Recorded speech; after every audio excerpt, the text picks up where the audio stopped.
Deux jeunes migrants à peine majeurs occupent depuis quelques jours l'église Saint-Paul à Grenoble. Depuis l'été 2019, ils ne sont plus accompagnés par le département, ce que dénoncent les associations.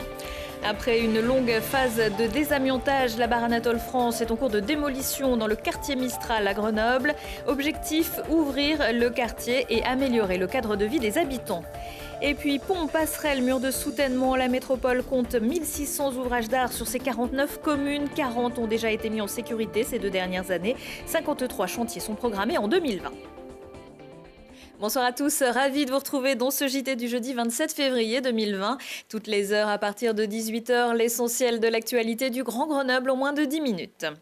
Ils ont tout quitté, leur famille, leurs amis, leur pays, pour venir trouver un avenir meilleur en France. L'Isère les a accueillis jusqu'à leur majorité. Certains ont même trouvé une formation. Désormais âgés de 18 ans, ils n'ont plus d'aide du département et se sont réfugiés depuis quelques jours dans l'église Saint-Paul à Grenoble, où les associations d'aide aux migrants tentent de les aider. Lina Badreddine. Après avoir été reconnus mineurs par les services du département, ces jeunes ont été pris en charge par l'aide sociale à l'enfance, ce qui leur a donné droit à un hébergement, un accompagnement social et l'accès à l'éducation. À la cuisine, maintenant il parlait avec le patron était prêt à m'embaucher pour me prendre en apprentissage. Maintenant il m'a demandé tous les papiers, il s'est venu avec les papiers, il a signé tous les contrats. Et quand il a fini de signer tous les contrats, il s'est parti à la préfecture. Actuellement, il y avait déjà 18 ans. Tout comme Kwaku, Sissovo a reçu une obligation de quitter le territoire français au QTF au lendemain de ses 18 ans, alors qu'il était encore en formation. Sans logement, il occupe désormais avec 24 autres jeunes la paroisse Saint-Paul de Grenoble. Je n'ai pas l'endroit de partir, j'ai dormi en dehors, je dors à Samartadel, souvent je dors en Voiron, je n'ai pas l'endroit de dormir. Et puis je suis à l'école, je faisais mon formation, deuxième année du CAP. Du coup, c'est souffrance, on est fatigué, on veut les papiers, on veut travailler, on veut vivre en France. Avant 2018, le département de l'Isère accompagnait les jeunes adultes jusqu'à leurs 21 ans et la préfecture leur délivrait une autorisation de séjour jusqu'à la fin de leur formation. On attend du département, en tout cas, qui reprennent en charge les jeunes majeurs, c'est-à-dire qu'à minimum, ils leur donnent un contrat jeune majeur pour qu'ils puissent terminer leur formation et donc qu'ils puissent être également hébergés dans des familles d'accueil, dans des logements diffus, dans des foyers, en tout cas, qu'ils puissent avoir un toit sur la tête. Pour l'instant, ces jeunes bénéficient d'aide des associations et des habitants du quartier. Mardi prochain, le 3 mars, le collectif Migrants en Isère organise une manifestation à partir de midi au départ de l'église Saint-Paul.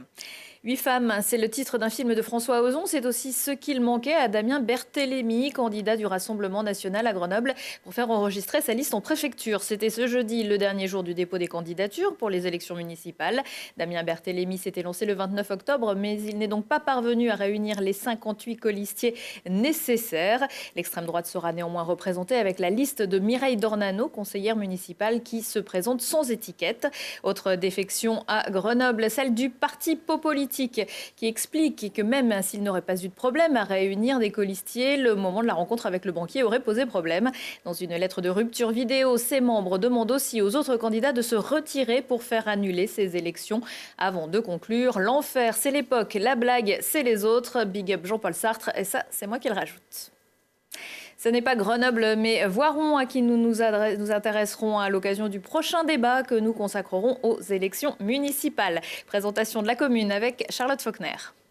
Réputée pour son cadre de vie, la ville de Voiron est située à proximité de nombreux sites touristiques comme le lac de Paladru, le monastère de la Grande Chartreuse et le parc naturel régional de Chartreuse. Avec plus de 20 000 habitants, Voiron est la 7e ville la plus peuplée de l'Isère. Desservie par une gare SNCF et 2 sorties d'autoroute, Voiron possède de nombreux commerces en centre-ville ainsi que plusieurs zones d'activité en périphérie, dont celle des blanchisseries au nord. La ville a d'ailleurs été le berceau d'entreprises devenues des leaders dans leur secteur comme King Jouet ou Rossignol. Dans quelques mois, Voiron inaugurera son nouvel hôpital, un projet qui aura mis près de 20 ans à voir le jour et qui disposera de près de 300 lits sur 28 000 mètres carrés de surface. Élu à moins de 30 ans à la tête de la ville, Julien Paula brigue un second mandat. Il sera opposé pour cette élection à la centriste Joanne Vial, à Alexandre Collin pour le Rassemblement national et Anne Favier pour la gauche écologiste. Et 3 de ces candidats seront avec nous vendredi à 21h. Un débat à suivre en replay sur télégrenoble.net. C'est un symbole de Mistral qui est en train de disparaître, mais pour la bonne cause. Dans le cadre de la réhabilitation de ce quartier grenoblois par l'ANRU, l'Agence nationale pour la rénovation urbaine, la barre Anatole France et ses 100 logements n'existeront plus demain. Après la phase de désamiantage, c'est une immense grue qui est entrée en action il y a quelques jours, Lilian Veillé. Ce sont les derniers jours de la barre Anatole France, ou du moins ce qu'il en reste. Depuis la mi-janvier, l'immeuble est en train d'être détruit, avec une grue équipée d'une pince de démolition. Le but, c'est de vraiment casser morceau par morceau pour réduire et pas avoir de trop gros éléments en fait, qui viendraient percuter le sol et générer des projections. Et pour faire cette démolition, on génère beaucoup de poussière. Pourquoi on arrose? On arrose pour justement rabattre ces poussières et générer le minimum de nuisances pour le voisinage. La ferraille et le béton seront ensuite triés et évacués dans des plateformes de recyclage. Coût de la démolition totale, environ 3 millions d'euros.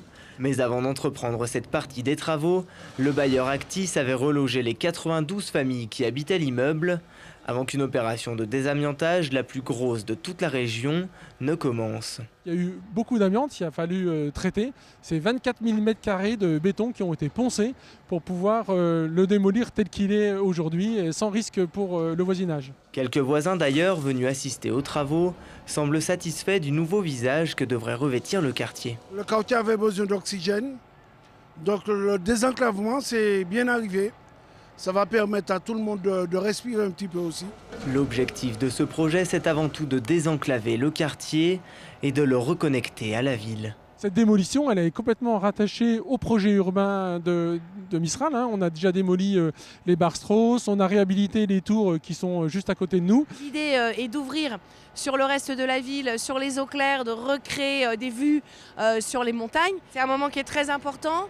C'est un moment qui a un caractère à la fois symbolique et urbain. Symbolique parce que cette fameuse barre Anatole France, elle participe de l'identité du quartier Mistral, avec des habitants que l'on voit prêts à dépasser cette identité pour aller vers l'avenir. Les travaux devraient se terminer cet été et à l'avenir, l'immeuble sera remplacé par un espace végétalisé. Prochaine étape après la démolition, évacuer les 15 000 tonnes de matériaux. Près de 90% seront recyclés et réutilisés sur d'autres chantiers de l'agglomération. La SNCF garde la ligne. La circulation ferroviaire sur la ligne des Alpes sera intégralement rétablie samedi. Ce sera en attendant la phase de rénovation du Grenoble-Gap, réclamée depuis des mois par les usagers et élus du secteur et finalement obtenue en décembre. Depuis le début de l'année, le trajet Clair-Gap était assuré par autocar, mais une solution a finalement été trouvée pour permettre la circulation des trains à 55 km/h. À compter du 29 février, la SNCF proposera 2 allers-retours Grenoble-Gap et un aller-retour Grenoble-Veynes, en plus des liaisons Grenoble-Clel. La première vague de travaux sera achevée fin 2021 pour une réouverture intégrale de la ligne à l'automne 2022. Les ponts se renforcent sur le territoire, 18 mois après la catastrophe de Gênes et l'effondrement du pont autoroutier. Les services de la métropole ont rendu public un inventaire établi depuis 2015. Ponts, passerelles et murs de soutènement, il en existe 1600 sur les 49 communes, dont certains, une centaine, présentent un état dégradé qui nécessite des mises en sécurité immédiates. De nombreux chantiers sont en cours. Le point sur la démarche. La gestion des ouvrages d'art est fondamentale parce que c'est la sécurité. Et si on estime qu'à un endroit il y a un ouvrage d'art, c'est qu'il y a une question de sécurité ou de stabilité de la route sur laquelle les usagers passent.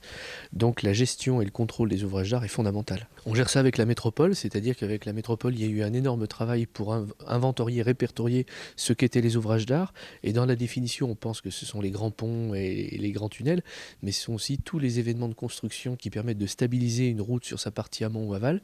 Donc on les répertorie, on collabore avec la métropole pour communiquer sur l'état de santé de ces ouvrages d'art pour faire en sorte de circuler en sécurité sur le territoire métropolitain. Un budget de fonctionnement qui permet d'avoir l'entretien, des diagnostics avec sur le long terme des fiches d'identité sur tous les ouvrages, donc les 1600. Et puis ensuite des critères de priorisation et qui nous permettent de justement prioriser nos interventions. Et sur les 3 dernières années, donc 2017 à 2020, nous avons pu investir jusqu'à 20 millions d'euros pour soit mettre en sécurité, soit réparer, soit renouveler complètement les ouvrages d'art selon leur pathologie. 40 ouvrages ont été mis en sécurité entre 2017 et 2019. 53 chantiers seront lancés en 2020. Et de 2 déjà vainqueurs, mais un peu dans la douleur, mardi soir de leur premier match de play-off contre Chamonix, les Brûleurs de Loup ont remis le couvert mercredi, toujours à Pôle Sud, pour s'imposer 3-1. Les 2 prochains matchs se joueront dans la patinoire au Savoyard samedi et dimanche. Si les Grenoblois font aussi bien qu'à Pôle Sud, ils seront qualifiés pour les demi.